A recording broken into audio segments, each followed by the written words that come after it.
The courtroom is supposed to be a place of solemnity and respect, where even the most hardened criminals understand the gravity of standing before justice. But what happens when a defendant shows up with a smirk instead of remorse? When a teenager accused of taking a life treats the proceedings like a joke, convinced that nothing can touch him? The date was March 15, 2019. The place was a Miami-Dade County courtroom in Florida, and the defendant was 18-year-old Brandon Matthews, on trial for the vehicular manslaughter of 23-year-old Jessica Torres, a young mother who had been killed when Brandon, driving drunk at nearly 100 miles per hour, slammed into her car at an intersection. From the moment Brandon entered the courtroom, his attitude was clear. He smirked at the prosecutor. He winked at friends in the gallery. He leaned back in his chair with his arms crossed, the picture of teenage arrogance. When the judge, the Honorable Patricia Gonzalez, read the charges against him, Brandon actually yawned, audibly, causing gasps from the victim's family seated in the front row. "Mr. Matthews," Judge Gonzalez said, her voice tight with controlled anger, "do you understand the seriousness of these proceedings?" Brandon shrugged. "Sure, Your Honor. I'm here, aren't I?" The prosecutor presented evidence showing Brandon had been drinking at a party, had posted videos on social media bragging about how fast he was driving, and had run a red light at 98 miles per hour before T-boning Jessica's sedan. The young mother had been on her way home from her nursing shift at the hospital. She died instantly. Her 3-year-old daughter, secured in a car seat in the back, survived, but was left without a mother. Throughout the testimony, Brandon's behavior only got worse. He rolled his eyes when the medical examiner described Jessica's injuries. He checked his phone when her mother took the stand in tears. And when the prosecutor played the dashcam footage showing the moment of impact, Brandon actually smiled, a reaction so shocking that even his own defense attorney appeared visibly disturbed. Judge Gonzalez was known as a fair but firm jurist who had seen every kind of defendant in her 20 years on the bench, but she had never encountered someone like Brandon Matthews, a young man so convinced of his own invincibility that he treated a manslaughter trial like an inconvenience. But then something happened that no one in that courtroom expected. Just as the judge was about to deliver her sentencing remarks, a man stood up from the back of the courtroom. He was in his late 40s, wearing a rumpled suit, his face etched with pain and shame. It was Richard Matthews, Brandon's father, and what he was about to do would change everything. "Your Honor," Richard's voice cracked as he spoke, "before you sentence my son, there's something I need to say. Something everyone in this courtroom needs to hear." Brandon's smirk finally faltered. He turned in his chair, his face suddenly pale. "Dad, sit down," he hissed. But Richard Matthews didn't sit down, and what he said next would not only strip away his son's arrogance, but would reveal the truth about how a teenager became a killer and who was really responsible for creating the monster now mocking the court. Brandon Matthews grew up in Coral Gables, one of Miami's most affluent neighborhoods, in a sprawling Mediterranean-style home with a pool, a 3-car garage, and a view of the Biscayne Bay. His father, Richard Matthews, was a corporate attorney at one of Miami's top law firms, pulling in a high 6-figure salary that afforded the family every luxury imaginable. His mother, Diane Matthews, was a former model who now spent her time on charity boards and spa appointments, maintaining the appearance of the perfect upper-class wife. Brandon was their only child, and from birth he was treated as something special, something precious, something that could do no wrong. Baby photos showed a beautiful child with blonde hair and blue eyes, the kind of kid who could have been in diaper commercials. As he grew, his parents showered him with everything money could buy: the latest toys, the best private schools, designer clothes, expensive electronics, and eventually, when he turned 16, a brand new BMW. But what his parents never gave him was consequences.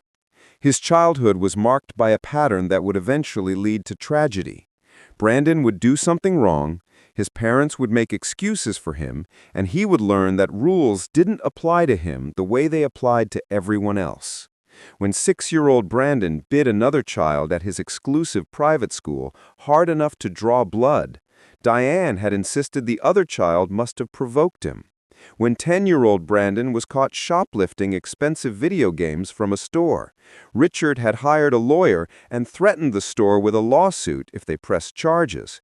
When 14-year-old Brandon vandalized a neighbor's property, causing thousands of dollars in damage, the Matthews wrote a check and the incident disappeared.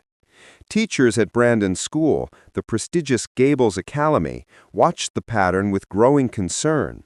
His fourth-grade teacher wrote in a disciplinary report that Brandon shows no empathy when his actions hurt others and seems to believe rules are suggestions that don't apply to him. His 8th-grade counselor recommended psychological evaluation when Brandon threatened another student, but Diane Matthews dismissed the counselor as overly dramatic and threatened to sue the school if they pursued the matter. By high school, Brandon had evolved into exactly what you'd expect from a wealthy, entitled teenager who had never faced real consequences. Arrogant, reckless, and convinced he was untouchable. He drove his BMW like he owned the roads, regularly receiving speeding tickets that his father made disappear through connections in the legal system. He drank at parties every weekend, posting videos on social media of himself and his equally privileged friends getting drunk, confident that nothing would happen because nothing ever did. Brandon's relationship with his parents, particularly his father, was complicated and ultimately toxic. Richard Matthews was rarely home, working 80-hour weeks at his law firm and traveling frequently for cases. When he was home, he oscillated between being completely uninvolved in Brandon's life and trying to be his son's friend rather than his father. Richard had grown up poor, the son of a factory worker, and had clawed his way into the upper class through intelligence, hard work, and ruthless ambition. He wanted Brandon to have everything he himself hadn't had as a child, but in giving Brandon unlimited privilege, he failed to give him the structure and discipline that might have made him a decent human being. "I thought I was being a good father," Richard would later say during his courtroom confession. "I thought providing for him, giving him opportunities I never had, showing him that he was special, I thought that was enough. I was wrong. I was so terribly, devastatingly wrong." Diane's parenting style was equally damaging, but in different ways. She treated Brandon as an extension of herself, a beautiful accessory that reflected well on her. She was obsessed with his appearance, his social status, his image. When Brandon got in trouble, Diane's first concern was always how it would look, how it would affect their family's reputation in their social circle. She enabled his worst behaviors while also being hypercritical of superficial things, his hair, his clothes, which parties he attended, and who he was seen with. But actual character development, empathy, responsibility, those weren't on her agenda. The result was a teenager with no internal moral compass, no sense of accountability, and an inflated sense of his own importance. Brandon believed he was better than other people, that normal rules didn't apply to him, and that his family's money and connections would always protect him from any real consequences. This belief system worked perfectly until the night of December 8, 2018, when it collided at 98 miles per hour. The party on December 8, 2018, was at the home of Chase Henderson, another Gables Academy student whose parents were conveniently out of town for the weekend. The house, a waterfront mansion in Coral Gables, was filled with teenagers, drinking, dancing, and posting everything on social media with the careless confidence of young people who believed they were invincible. Brandon arrived around 9 p.m., driving his BMW and bringing a case of expensive vodka he'd easily purchased using his fake ID. Security camera footage from neighbors, later obtained by prosecutors, showed Brandon and his friends partying in the backyard, visible, staggering, and loud enough to disturb neighbors several houses away. Brandon's social media posts from that night told the story of his deteriorating condition. At 9:37 p.m., a video of him taking shots. At 10:15 p.m., a slurred caption about being lit. At 11:23 p.m., a boastful post about how he was the King of Miami. Around 11:30 p.m., Brandon announced he was leaving to go to another party across town. Multiple witnesses would later testify that several people tried to stop him, telling him he was too drunk to drive. Chase Henderson said he offered to call Brandon an Uber. A girl named Melissa Cortez said she actually grabbed Brandon's car keys and tried to take them away from him. "He shoved me," Melissa testified at trial, "hard. I almost fell. And he said, 'Nobody tells me what to do. I'm Brandon fucking Matthews, and I drive better drunk than you losers drive sober.' Then he laughed, grabbed his keys, and left. I should have called the police. I should have done something more. I'll regret not stopping him for the rest of my life." Brandon got into his BMW at approximately 11:40 p.m. and began driving through Miami's streets, his blood alcohol content later estimated at 0.16, twice the legal limit. But Brandon wasn't just drunk. He was also driving with the same reckless arrogance that had characterized his entire life. Multiple traffic cameras captured him speeding, running red lights, and weaving between lanes. At one point, he passed a police car, but the officer was responding to another call and didn't pursue him.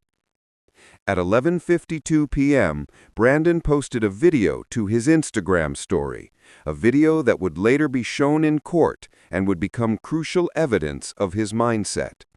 The video, filmed while he was driving, showed the BMW speedometer climbing past 95 miles per hour while Brandon laughed and said, "This is how you fucking drive, boys. Nobody can touch me." The video lasted only 10 seconds before Brandon apparently dropped his phone. Jessica Torres, 23 years old, was driving home from her shift as a pediatric nurse at Jackson Memorial Hospital. She was exhausted after a 12-hour shift, but looking forward to seeing her 3-year-old daughter, Emma, whom her mother had been watching. Jessica was a responsible driver, sober, wearing her seatbelt, obeying all traffic laws. She had entered the intersection at SW 8th Street and 37th Avenue on a green light with absolutely no reason to expect what was about to happen. At 11:54 p.m., Brandon Matthews' BMW, traveling at 98 miles per hour, ran a red light and slammed into the driver's side of Jessica Honda Accord. The impact was catastrophic. Jessica's car was spun completely around and crushed on the driver's side. The BMW's airbags deployed, protecting Brandon from serious injury despite the violence of the crash. Jessica died instantly, her body suffering trauma that the medical examiner would later describe as incompatible with life. In the back seat of Jessica's car, secured in a car seat on the passenger side, 3-year-old Emma Torres survived the crash with only minor injuries, protected by the car seat and the fact that the impact was on the opposite side of the vehicle. First responders who arrived at the scene would later describe the haunting sound of a small child crying for her mother, unaware that her mother was dead just feet away from her. Brandon Matthews, protected by his car's extensive safety systems and positioned on the side of the BMW that hadn't taken the main impact, was conscious and largely uninjured, and his behavior in the immediate aftermath of the crash would prove crucial to the prosecution's case. According to Officer Miguel Santos, the first policeman on scene, Brandon's initial concern was not for the person he'd hit, but for himself. He kept asking if his car was totaled. He was worried about his BMW. He asked me if I knew who his father was. He told me his dad was a lawyer and that I should be careful about what I said to him. At no point in those first few minutes did he ask about the other driver or show any concern that he might have hurt someone. When Officer Santos informed Brandon that the other driver was dead, his response was chilling. "That's not my fault. They shouldn't have been in the intersection." When reminded that witness statements and traffic cameras would show that Brandon ran a red light, he simply shrugged and said, "Get my dad. He'll handle this." Blood alcohol testing at the scene confirmed Brandon was severely intoxicated. His phone, recovered from the wrecked BMW, contained the videos he'd posted showing his drinking and reckless driving. Traffic camera footage captured the entire crash from multiple angles. Witness statements confirmed he'd been drinking heavily and that people had tried to stop him from driving. The evidence was overwhelming and undeniable. And yet, from his hospital bed where he was taken for minor injuries, Brandon Matthews texted his friends, "Can't believe this is happening. My dad's gonna make this disappear. By next week, everyone will forget about this." That text message, recovered by investigators, would later be read aloud in court. But this time, Brandon had miscalculated. This time, he had killed someone. And this time, not even Richard Matthews' legal connections and money could make it disappear. Brandon Matthews was charged with vehicular manslaughter, DUI causing death, and several other related offenses. Given the overwhelming evidence, most legal experts expected a plea deal, probably a sentence of 10 to 15 years with the possibility of parole. But Richard Matthews, falling back on the same pattern that had created this tragedy, hired the most expensive defense attorney in Miami and instructed him to fight every charge aggressively. The trial began on March 11, 2019, 3 months after Jessica Torres's death. The prosecution, led by Assistant State Attorney Carmen Flores, presented a devastating case. The videos Brandon had posted, the traffic camera footage, the witness statements, the blood alcohol results, and the pattern of reckless behavior leading up to the crash. Flores also called Jessica's mother, Maria Torres, to testify about the impact of losing her daughter and having to explain to 3-year-old Emma why mommy wasn't coming home. But throughout the prosecution's case, Brandon Matthews showed no remorse, no humanity, no recognition that his actions had stolen a life and destroyed a family. He smirked. He yawned. He checked his phone. He treated the trial like an annoying interruption to his life, rather than a reckoning for taking someone else's life. The defense strategy was to minimize Brandon's culpability, to paint him as a good kid who made one mistake, to emphasize his youth and potential. Defense attorney Marcus Wellington called character witnesses, Brandon's teachers who testified about his academic potential, his friends who described him as a great guy, his volunteer coordinator from a service project Richard had signed Brandon up for to pad his college applications. But the prosecution shredded this narrative on cross-examination. Teachers admitted that Brandon was a mediocre student who relied on his parents' donations to the school to maintain his status. Friends acknowledged under oath that Brandon regularly drove drunk and had multiple near misses before this fatal crash. The volunteer coordinator admitted Brandon had barely participated in the service project and had spent most of his time on his phone. Most devastating was the cross-examination of Richard and Diane Matthews themselves. Prosecutor Flores methodically walked them through Brandon's history of escalating behavior, the pattern of protecting him from consequences, the multiple incidents where they had used money and connections to shield him from accountability. "Mr. Matthews," Flores asked Richard, "when your son was 14 and vandalized your neighbor's property, did you report him to the police?" "No, we handled it privately." "By writing a check?" "We compensated the neighbor for the damages, yes." "And when your son received his 6th speeding ticket at age 17, did you allow him to face the normal legal consequences?" I spoke with some colleagues in the traffic court system." "And the ticket disappeared?" "Yes." Mr. Matthews, would you say that your son has ever faced meaningful consequences for any of his actions before this trial?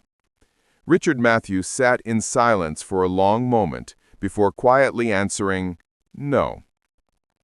Throughout this testimony, Brandon continued his performance of arrogant indifference, apparently believing that even now, even in the face of overwhelming evidence and his parents' damaging admissions, he would somehow escape real punishment. He had been protected his entire life. Why would this time be any different? The jury deliberated for less than 3 hours before finding Brandon Matthews guilty on all counts.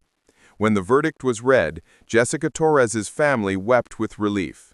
Brandon simply shrugged, confident that his father would file appeals and that he'd be out soon enough. The sentencing hearing was scheduled for March 15th, giving the judge time to review pre-sentencing reports and allowing both sides to prepare their arguments.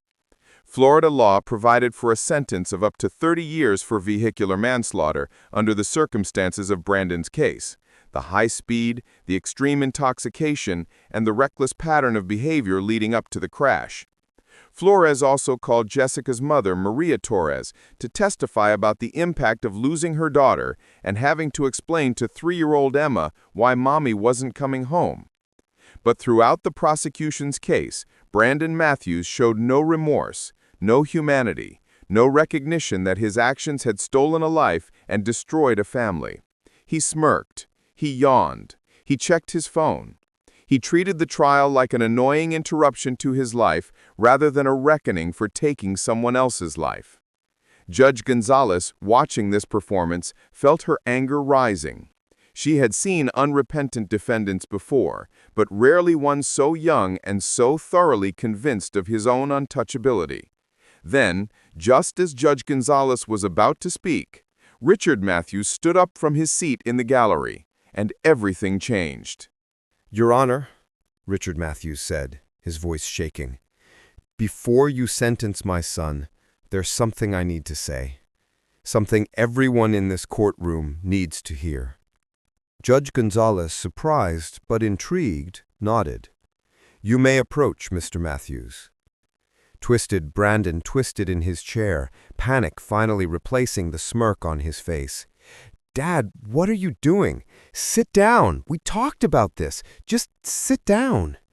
But Richard Matthews walked to the front of the courtroom, and when he turned to face the gallery, tears were streaming down his face.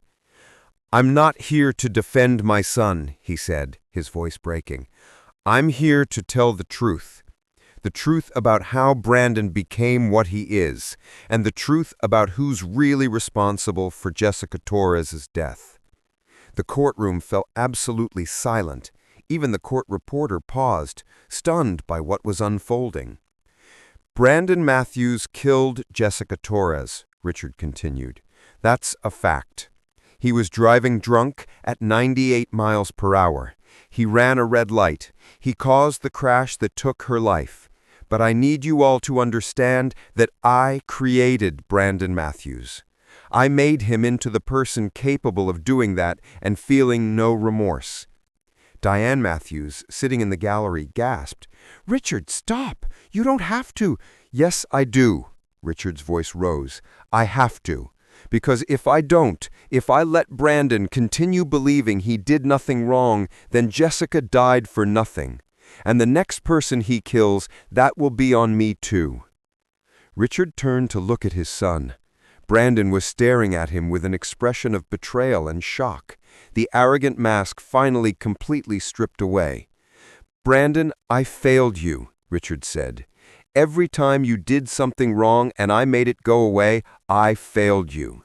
Every time I wrote a check instead of letting you face consequences, I failed you. Every time I told you that you were special, that normal rules didn't apply to you, that our money and our connections would always protect you, I failed you. The courtroom remained silent, everyone transfixed by this public confession of parental failure. When you were 6, Richard continued, you bit another child at school, badly. That child's parents wanted you expelled, and I threatened them. I told them I would sue them and the school if they pursued it. I made them back down. And you learned that you could hurt people and I would protect you. When you were 10, you stole from store. The owner wanted to press charges. I hired a lawyer and threatened to destroy his business if he didn't drop it. And you learned that you could take whatever you wanted without consequences. When you were 14, you vandalized our neighbor's property, causing thousands of dollars in damage. They were elderly, on a fixed income, devastated by what you'd done. And I wrote them a check and made them sign a non-disclosure agreement. And you learned that money could solve any problem, erase any mistake. Brandon was shaking his head, his face pale. "Dad, stop, please." "No," Richard said firmly. "You're going to hear this. We're all going to hear this, because this is the truth, and it's time the truth was told." Richard turned back to Judge Gonzalez. "Your Honor, my son has never faced real consequences for anything in his life. He has been protected, enabled, and shielded from accountability by me, by his mother, by our money, by our connections. We created a monster. Not because we didn't love him, but because we loved him wrong. We loved him in a way that taught him he was above the law, above decency, above basic human compassion." The prosecutor, Carmen Flores, had tears in her eyes as she listened. Even the defense attorney sat in stunned silence, unsure how to respond to his own client's father's devastating testimony. When the police called me the night of the crash and told me Brandon had killed someone, my first thought, and I'm ashamed to admit this, my first thought was not about the victim or her family. My first thought was, how do I protect Brandon from this? Even then, even with a woman dead, I was still trying to shield him from consequences. I came to the hospital, I hired the best lawyer money could buy, and I prepared to do what I had always done, make it go away. Richard's voice dropped to barely above a whisper. But then I saw Emma Torres on the news. 3 years old, no mother. And I realized that if I continued protecting Brandon, if I helped him escape real punishment for this, I would be responsible for whatever he did next. The next person he hurt, the next life he destroyed, that would be on my conscience. And I couldn't live with that. I can barely live with what I've already done. He turned once more to Brandon. "Son, I love you. I will always love you. But I have to let you face the consequences of your actions. For the first time in your life, you need to be held accountable. Not because I don't love you, but because I do. Because if there's any hope for you to become a decent human being, it starts with accepting responsibility for what you've done." Brandon was crying now, his arrogance completely shattered. Whether from genuine emotion or simply shock at his father's betrayal was unclear. Richard addressed Judge Gonzalez directly. "Your Honor, I'm not asking for leniency for my son. I'm asking you to give him what I never gave him, consequences. Real, meaningful, serious consequences. Please don't let him continue believing that being Brandon Matthews means he's above the law. Please don't let Jessica Torres have died for nothing." Then Richard did something that shocked everyone in the courtroom. He turned to Maria Torres, Jessica's mother, who sat in the front row with her granddaughter Emma beside her. He walked over to her, knelt down in front of her, and with tears streaming down his face, said, "Mrs. Torres, I am so deeply sorry for your loss. My son killed your daughter. I created the person who killed your daughter. There is no punishment, no words, no amount of money that can ever make this right or bring Jessica back. But I need you to know that I take full responsibility for my role in this tragedy. I failed Brandon, and in failing him, I failed your family. I am so, so sorry."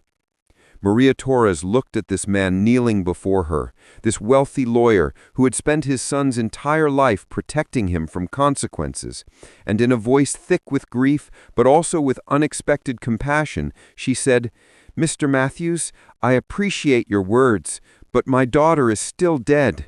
Your apology, while meaningful, doesn't bring her back. What matters now is that your son finally faces justice, real justice, for Jessica and for every other potential victim he might have hurt if he was allowed to continue believing he was untouchable. Richard nodded, unable to speak, and returned to his seat. Diane Matthews sat beside him, her face buried in her hands, sobbing, and Brandon sat at the defense table, his entire worldview shattered, finally beginning to understand that this time his father wasn't going to save him. Judge Patricia Gonzalez took a long moment to compose herself before speaking. The courtroom remained absolutely silent, everyone still processing what they had just witnessed. "Mr. Matthews," the judge began, addressing Richard, "your statement was extraordinary and painful. It takes remarkable courage to admit such failures publicly. While it cannot undo the harm that has been done, I hope it represents the beginning of a long process of making amends." She then turned her attention to Brandon, who sat at the defense table looking smaller and younger than he had throughout the entire trial. The arrogance was gone, replaced by fear and confusion. "Brandon Matthews," Judge Gonzalez said, her voice firm but not unkind, "you have been convicted of vehicular manslaughter, DUI causing death, and related charges. Before I impose sentence, I want you to understand something. You are not a victim here. You are not the one who suffered an injustice. Jessica Torres is the victim. Her 3-year-old daughter, Emma, is the victim. Her mother, Maria, is the victim. You are the person who caused their suffering." Brandon, for the first time in the entire proceedings, nodded, tears streaming down his face. "Your father just did something he should have done 15 years ago. He held you accountable. He told you the truth about who you've become and how you got there. The question now is whether you will learn from this moment, whether you will use your time in prison to develop the empathy and character you should have been taught as a child, or whether you will emerge from prison as the same entitled, arrogant person you were when you entered." Judge Gonzalez reviewed the sentencing guidelines, the aggravating factors, the extreme speed, the high blood alcohol content, the pattern of reckless behavior, and the complete lack of remorse throughout the trial, and the limited mitigating factors.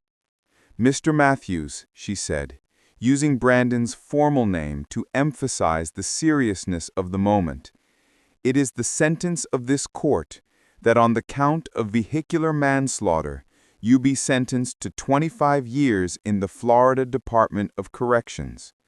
On the count of DUI causing death, an additional consecutive sentence of 5 years. In total, you will serve 30 years in prison, with the possibility of parole after serving 85% of your sentence, which means you will serve a minimum of 25.5 years. The gallery erupted in a mixture of reactions: relief from Jessica's family, sobs from Diane Matthews, and stunned silence from Brandon's friends who had attended the trial. "You will be 30 years old at the absolute earliest before you have any chance of freedom," Judge Gonzalez continued. "And you will be 48 years old when you complete your full sentence. These should have been the best years of your life, Brandon. Instead, you will spend them in prison because you killed an innocent woman while driving drunk and reckless, because you believed you were untouchable, and because no one ever taught you that actions have consequences." Brandon, openly crying now, managed to speak for the first time with what seemed like genuine emotion. "Your Honor, I'm sorry. I'm so sorry. To Mrs. Torres, to Emma, to everyone. I know it doesn't change anything, but I'm sorry." Judge Gonzalez nodded. "That's a start, Mr. Matthews. But sorry isn't enough. You need to become a different person. You need to use every day of your sentence to develop empathy, accountability, and character. Because if you emerge from prison in 25 years as the same person you were when you entered, then you have wasted your sentence and dishonored Jessica Torres's memory." As Brandon was led from the courtroom in shackles, he looked back at his father one final time. Richard Matthews stood, tears streaming down his face, and mouthed the words, "I love you." Brandon nodded and was led away. After the sentencing, Prosecutor Carmen Flores held a press conference with Jessica Torres's family. "Today, justice was served," Flores said. "Brandon Matthews will spend the next 25 to 30 years in prison for his crimes. But the real story here is about accountability. Not just Brandon's accountability for killing Jessica Torres, but Richard Matthews' accountability for creating a son who believed he was above the law." Maria Torres, holding her granddaughter Emma, also spoke briefly.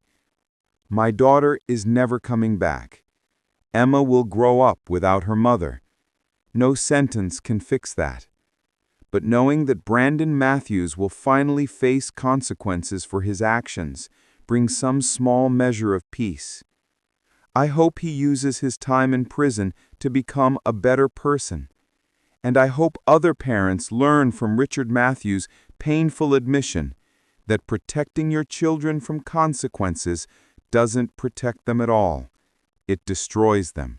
The case of Brandon Matthews became a national news story, not because of the crime itself. Drunk driving fatalities are tragically common, but because of Richard Matthews' extraordinary courtroom confession. Video of his statement went viral, generating millions of views and sparking a national conversation about parenting, privilege, and accountability. Richard and Diane Matthews divorced 6 months after Brandon's sentencing. Richard left his high-paying corporate law firm and now works at a nonprofit legal aid clinic, representing underprivileged defendants who can't afford attorneys. He has spoken publicly about his failures as a father and has become an advocate for teaching accountability to children. He visits Brandon in prison regularly, maintaining their relationship, but no longer trying to protect his son from the consequences of his choices. Diane remarried and moved to another state, largely disappearing from public life. Brandon Matthews is currently serving his sentence at Everglades Correctional Institution in Florida. According to prison records, he has been a model inmate, participating in educational programs, completing his college degree through a prison program, and working with a therapist to address his lack of empathy and sense of entitlement. Whether this represents genuine change or simply good behavior to improve his chances at parole remains to be seen. He will be eligible for parole in 2044 when he is 43 years old. Emma Torres is now 7 years old, being raised by her grandmother, Maria. A college fund established in Jessica's name has received contributions from across the country, ensuring Emma will have financial support for her education. She has no memory of her mother, only the stories her grandmother tells her about the kind, compassionate nurse who loved her more than anything. The case serves as a stark reminder that privilege without accountability is not a gift but a curse. Brandon Matthews spent his entire childhood believing he was untouchable, that his father's money and connections would always protect him. That belief led to arrogance, recklessness, and ultimately to a young woman's death and his own decades-long imprisonment. Richard Matthews' courtroom confession remains one of the most extraordinary moments in Florida legal history, a father publicly admitting his failures and demanding that his son finally face consequences. Whether it came too late to save Brandon from himself remains an open question, but it wasn't too late to deliver a message to other parents. Protecting your children from every consequence, shielding them from accountability, teaching them they're above the rules, that's not love, that's creating a monster. And sometimes that monster will destroy not just other people's lives, but their own life as well.